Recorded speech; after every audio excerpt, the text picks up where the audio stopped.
Hello student, पिछले video में मैंने आपको एनएमआर स्पेक्ट्रोस्कोपी का इंट्रोडक्शन दिया था, जिसमें हमने थोड़ी सी थ्योरी पढ़ी थी, उसके कंसेप्ट के बारे में पढ़ा था। आज हम इस वीडियो में देखेंगे, डिस्कस करेंगे। इस वीडियो में हम ये बात करेंगे कि किस तरह से किसी स्पेक्ट्रा का एनालिसिस किया जाता है, कौन कौन से कंसेप्ट यहाँ हमें यूज में आते हैं, कौन कौन से कंसेप्ट हमें ध्यान में होने चाहिए, हमें मालूम होनी चाहिए कि केमिकल शिफ्ट क्या होता है, शील्डिंग क्या होती है, डाउन फील्ड किसे कहते हैं, अप फील्ड किसे कहते हैं। ये सारी बातें आज हम यहाँ डिस्कस करेंगे। एनएमआर स्पेक्ट्रोस्कोपी एक इम्पॉर्टेंट टॉपिक है, इम्पॉर्टेंट चैप्टर है, जो कि आपको यहीं पर क्लियर हो जाना चाहिए, आपकी थर्ड ईयर लेवल में ही आपको क्लियर हो जाना चाहिए। ये एक इम्पॉर्टेंट टॉपिक है, आगे तक आपकी रिसर्च में काम में आता है। आपके पीजी लेवल पर यदि आप केमिस्ट्री में पीजी करते हैं तो वहां पर ये आपके काम में आता है। तो कंसेप्ट वहां पर आपको नहीं पढ़ने को मिल पाता है। जो कंसेप्ट यहाँ आपकी कमजोर रह गया है वो आपको हमेशा ही प्रॉब्लम क्रिएट करता है। इसलिए आपको यहाँ पर ही कंसेप्ट क्लियर कर लेना चाहिए आपका, और इसके लिए आपको वीडियो देखने चाहिए, इसके लिए आपको मैटर पढ़ना चाहिए, बुक पढ़नी चाहिए आपको अपनी, और जो आपको मैटर प्रोवाइड कराया गया है ग्रुप में उसे पढ़ना चाहिए। तो अब हम अपने टॉपिक पर आते हैं, एनएमआर स्पेक्ट्रोस्कोपी। तो सबसे पहले हम एनएमआर स्पेक्ट्रा किस तरह का होता है, सबसे पहले हम ये देखेंगे। देखिए यहाँ पर ये मैंने एक स्पेक्ट्रा बनाया है, ये है एनएमआर स्पेक्ट्रा किसी भी कंपाउंड का। तो एनएमआर स्पेक्ट्रा, सबसे पहले आपको एक बार रिकॉल करा दूं कि एनएमआर स्पेक्ट्रा से केवल प्रोटोनों की, किसी कंपाउंड में उपस्थित प्रोटोनों की ही जानकारी मिलती है। कितने टाइप के प्रोटोन हैं, किस प्रकार के प्रोटोन हैं, केवल यही जानकारी मिलती है हमें एनएमआर स्पेक्ट्रा से। तो ये देखा आपने कि ये एक स्पेक्ट्रा है, इसमें जो पीक्स हैं इनको हम सिग्नल्स कहते हैं। ये सिग्नल्स हैं, सिग्नल्स की पोजीशन है। ये एक सिग्नल है, ये दूसरा सिग्नल है, ये तीसरा सिग्नल है। यहाँ पर आपको एक क्लस्टर दिख रहा है सिग्नल का, ये एक ही सिग्नल की टूट गया है, एक ही सिग्नल टूट गया है, जिसे हम स्प्लिटिंग कहते हैं। तो इस स्पेक्ट्रा से हमें बहुत सारी बातें मालूम होती हैं। सबसे पहले कि इन सिग्नल्स की पोजीशन क्या है। इन सिग्नल्स की पोजीशन ये बताती है कि कितने टाइप के प्रोटॉन है। जैसे यहाँ पर 3 तरह के सिग्नल्स हैं, मतलब यहाँ 3 टाइप के प्रोटॉन हैं। एक सिग्नल एक ही टाइप के प्रोटॉन को दिखाता है, दूसरा सिग्नल दूसरे टाइप के प्रोटॉन को दिखाएगा, तीसरा सिग्नल तीसरे टाइप के प्रोटॉन को दिखाएगा। सेकंड जो बात है वो है इसकी इंटेंसिटी। इंटेंसिटी किसे कहते हैं? ये जो एरिया है इसे हम इंटेंसिटी कहते हैं। जितना ज्यादा इंटेंसिटी किसी पीक की होगी, इसका मतलब उसमें उतने ही ज्यादा प्रोटॉन है। इसकी इंटेंसिटी कम है, इसकी इंटेंसिटी मीडियम है, इसकी इंटेंसिटी ज्यादा है। जितनी ज्यादा इंटेंसिटी मतलब उसमें उतने ही ज्यादा प्रोटॉन। तो इंटेंसिटी को देखते हैं हम किसी स्पेक्ट्रा में, किसी स्पेक्ट्रा में हम उसकी पोजीशन को देखते हैं, सिग्नल्स की पोजीशन को देखते हैं, नंबर ऑफ सिग्नल्स देखते हैं। Number of signals means number of proton, one type of proton. एक ही तरह के प्रोटॉन कितने हैं वो ये दिखाएंगे कि इसमें कितने टाइप के सिग्नल्स हैं। फिर इनकी पोजीशन देखते हैं। पोजीशन क्या बताती है? पोजीशन उन प्रोटॉन्स का इलेक्ट्रॉनिक एनवायरनमेंट बताती है, किस टाइप के इलेक्ट्रॉनिक एनवायरनमेंट में है वो, किस टाइप के प्रोटॉन है। प्राइमरी प्रोटॉन है, सेकेंडरी प्रोटॉन है, टर्शियरी टाइप के प्रोटॉन है, ऑक्सीजन से जुड़े हुए प्रोटॉन है, नाइट्रोजन से जुड़े हुए प्रोटॉन है, किस टाइप के प्रोटॉन है, ये उसकी पोजीशन निर्धारित करते हैं। तीसरी है जो बात है वो है स्प्लिटिंग।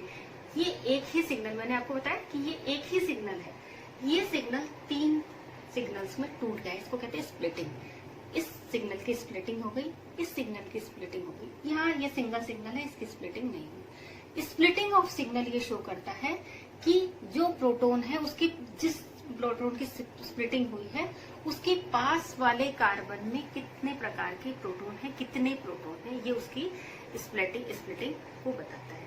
तो ये तो है एक स्पेक्ट्रा का एक वास्ट, एक मोटा मोटा रूप। अब किसी भी स्पेक्ट्रा की एनालिसिस करने के लिए हमें कुछ टर्म जाननी जरूरी होती है, जैसे केमिकल शिफ्ट, जैसे डीशील्डिंग, शील्डिंग, ये सारी बातें हमें जाननी जरूरी होती है। तो यहाँ पर अब हम फिर डिस्कस करते हैं कि केमिकल शिफ्ट क्या होता है, शील्डिंग किसे कहते हैं, डीशील्डिंग किसे कहते हैं।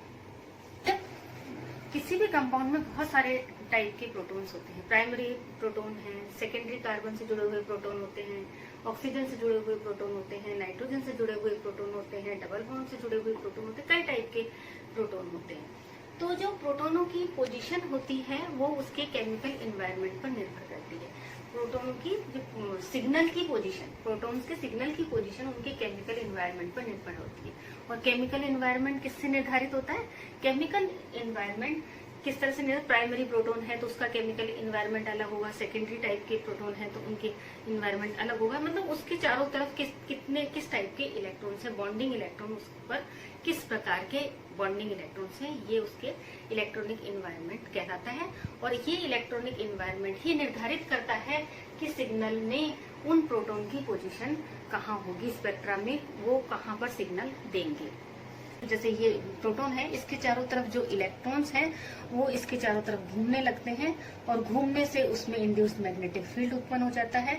इंड्यूस्ड मैग्नेटिक फील्ड की दिशा किस तरह से है, यहाँ पर ये एरो से दिखाया है, ये इंड्यूस्ड मैग्नेटिक फील्ड की दिशा है। और यहाँ पर ये H0 है, ये एक्सटर्नल मैग्नेटिक फील्ड है। अब इंड्यूस्ड मैग्नेटिक फील्ड या तो इसकी इंड्यूस्ड मैग्नेटिक फील्ड और एक्सटर्नल मैग्नेटिक फील्ड या तो एक दूसरे की अपोजिट डायरेक्शन में वर्क करते हैं या एक दूसरे की एक ही डायरेक्शन, सेम डायरेक्शन में वर्क करते हैं। यदि अपोजिट डायरेक्शन में वर्क करते हैं तो क्या होता है? इंड्यूस्ड मैग्नेटिक फील्ड की दिशा ये है, H0 की दिशा ये है, तो जो प्रोटॉन है वो प्रोटेक्ट फील करता है। जैसे हमने यहाँ यदि 10 गॉस का H0 लगाया है, एक्सटर्नल मैग्नेटिक फील्ड लगाया है, तो और प्रोटॉन का जो इंड्यूस्ड मैग्नेटिक फील्ड यदि 2 गॉस का है तो ये फील कितना करेगा? 10 - 2 मतलब 8 गॉस। तो ये एक तरह से प्रोटेक्ट फील कर रहा है। 10 गॉस का जो मैग्नेटिक फील्ड है वो उसे पूरी तरह से वो फील नहीं कर पा रहा है। वो कैसा फील कर रहा है? वो उससे कम फील कर रहा है, 8 गॉस। तो इसको हम कहते हैं कि इसकी शील्डिंग होगी। इसको हम कहते हैं एक तरह से ये अपने तरफ चारों तरफ से शील्ड बना रखा है इसने, और वो शील्डिंग कहलाती है। तो यहाँ पर जो प्रोटॉन है ये शील्डेड प्रोटॉन कहलाएंगे, ये शील्डेड प्रोटॉन कहलाएंगे और स्पेक्ट्रा में ये अप फील्ड की तरफ अपना सिग्नल देंगे। इसी तरह से यदि प्रोटॉन इस जगह पर उपस्थित होता तो क्या होता कि जो H0 है और जो इंड्यूस्ड मैग्नेटिक फील्ड है उसकी जो डायरेक्शन है वो सेम होती। और जब उसकी डायरेक्शन सेम होती तो जैसे 10 गॉस का लगा रहे हैं हम और 2 गॉस का इंड्यूस्ड मैग्नेटिक फील्ड है तो उसकी फीलिंग कितनी होती? 12 गॉस की। यानी उसको ऐसा फील होता कि जैसे उसके चारों तरफ से कोई प्रोटेक्ट है, शील्ड है, वो उतर गई है, डी शील्ड हो गया है वो। इसलिए इसको हम कहते हैं यहाँ वाले जो प्रोटॉन है, इस जगह पे जो प्रोटॉन है वो है डी शील्डेड प्रोटॉन। तो D shielded proton down field में अपने सिग्नल देते हैं, शील्डेड प्रोटॉन अप फील्ड में देते हैं और D shielded proton down field में देते हैं। अब एक एग्जांपल लेते हैं इसे समझने के लिए। ये है एक बेंजीन। बेंजीन इस तरह से ये बेंजीन है। बेंजीन में जो अंदर वाले इलेक्ट्रॉन है पाई इलेक्ट्रॉन, पाई इलेक्ट्रॉन क्योंकि लूजली बॉन्डेड होते हैं तो ये काफी एक अच्छा इफेक्ट डालते हैं, ज्यादा प्रभाव डालते हैं। तो ये जो लूजली बॉन्डेड इलेक्ट्रॉन है, पाई बॉन्ड के इलेक्ट्रॉन, ये मूव करते हैं। जब ये घूमते हैं, घूमने से इसमें इंड्यूस्ड मैग्नेटिक फील्ड उत्पन्न होता है। तो ये जो मैंने दिखा रखा है ये इंड्यूस्ड मैग्नेटिक फील्ड है, थंबनेल के थंब की तरह जो इंड्यूस्ड मैग्नेटिक फील्ड, ये है इलेक्ट्रॉन की मूवमेंट की दिशा, तो ये है मैग्नेटिक फील्ड की दिशा। तो ये है इंड्यूस्ड मैग्नेटिक फील्ड। अब हम यहाँ H0 लगा रहे हैं, एक्सटर्नल मैग्नेटिक फील्ड। तो आप देखेंगे प्रोटॉन कहाँ स्थित है, प्रोटॉन किस जगह पर स्थित है, कौन सी जगह पर उसकी पोजीशन है। तो यहाँ हम देखेंगे कि ये जो प्रोटॉन है ये बाहर की तरफ है, यहाँ पर H0 और ये इंड्यूस्ड मैग्नेटिक फील्ड की दिशा इस एरो को दिखा रही है। इंड्यूस्ड मैग्नेटिक फील्ड और H0 जो है वो एक ही दिशा में कार्य कर रहे हैं। यानी ये जो प्रोटॉन है वो कैसा फील कर रहा है? 10 गॉस का तो H0 और 2 गॉस का इंड्यूस्ड फील्ड, 12 गॉस इसको, इसके फीलिंग जो मैग्नेटिक फील्ड इसको जो ये फील कर रहा है वो 12 गॉस का हो गया है ना। तो 12 गॉस का करने का मतलब कि ये डी शील्डेड हो गया। तो यहाँ पर जो प्रोटॉन है वो डी शील्डेड हो गए। डी शील्डेड मतलब अपनी इनका कवर उतर गया, तो डी शील्डेड हो गए। डी शील्डेड कहाँ देंगे? डाउन फील्ड में अपना पीक देते हैं, अपना जो सिग्नल देते हैं वो डाउन फील्ड में देते हैं। इसी तरह से ये है एल्कीन। एल्कीन में आप देखेंगे यहाँ पर ये पाई बॉन्ड के इलेक्ट्रॉन्स है, ये इस तरह से मूव कर रहे हैं। तो जब ये मूव कर रहे हैं तो ये वाला जो गोला मैंने इधर वाला ये दिखाया है ये है इंड्यूस्ड मैग्नेटिक फील्ड। तो इंड्यूस्ड मैग्नेटिक फील्ड की दिशा ये वाली हो जाती है इंड्यूस्ड मैग्नेट। अब हम बाहर से एक्सटर्नल मैग्नेटिक फील्ड H0 लगा रहे हैं। H0 यहाँ चारों तरफ से तीनों लग रहा है। अब आप यहाँ पर प्रोटॉन की पोजीशन कहाँ है? बाहर की तरफ। तो ये H0 और induced magnetic field same direction में है। सेम डायरेक्शन मतलब ज्यादा फील्ड, मैग्नेटिक फील्ड वो ज्यादा फील करते हैं और इसलिए हम कहते हैं कि ये डीशील्डेड हो गए। और जब डीशील्डेड हो गए मतलब वो डाउन फील्ड में अपनी पीक देंगे। इसी तरह एक और एग्जांपल है, यहाँ पर तो हम देख रहे हैं डाउन फील्ड में जा रहे हैं, डीशील्डेड हो रहे हैं। ये है एक alkyne C triple bond C triple bond C में जो पाई बॉन्ड है वो एक सिलेंड्रिकल शेप में होते हैं इस तरह से, क्योंकि 2 पाई बॉन्ड होते हैं ना, एक की दिशा यूं होती है, दूसरी की दिशा यूं होती है, तो चारों तरफ से ये सिलेंडर बन जाए, कार्बन कार्बन के बीच में सिलेंडर बन जाता है, सिलेंड्रिकल।